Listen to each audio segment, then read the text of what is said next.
Chapter 41. The McNabb boys didn't know whom they did expect Maniac to bring to the party, but one thing for sure, they did not expect him to come walking through the front door with the black kid.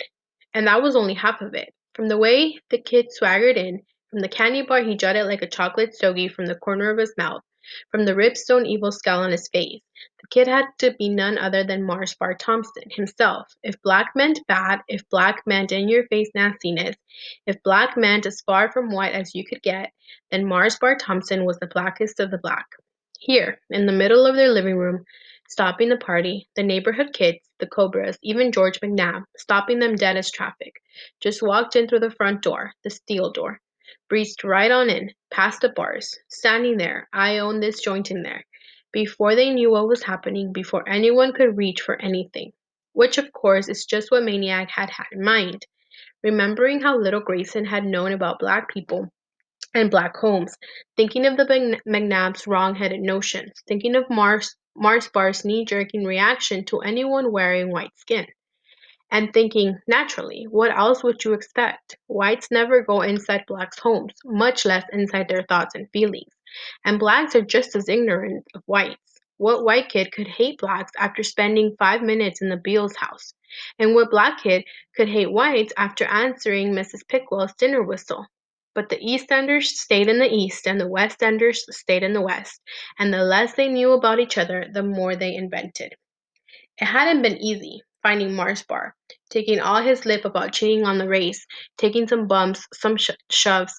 Mars goaded him to fight, but keeping his own cool, matching Mars Bar glare for glare, telling him he wasn't as bad as he thought he was.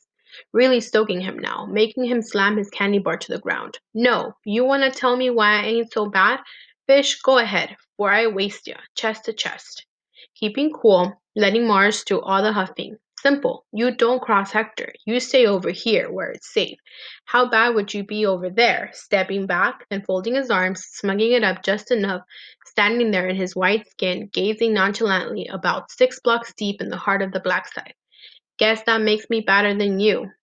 They did not go straight to the McNabbs. First, they went to the Pickwells. Maniac wanted Mars Bar to see the best the West End had to offer. The little Pickwells had made as much fuss over Mars Bar as over Maniac. They believed, as did all little kids in the West End, that he carried 100 Mars bars with him at all times. Not surprisingly, Mrs. Pickle never batted an eye when she saw who was coming to dinner. It was quite a sight, all right.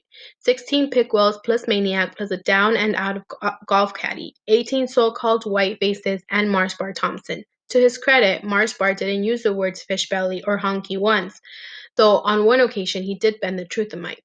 When a Pickwell kid asked him if it was true about the famous race in April, did Maniac really beat him going backwards?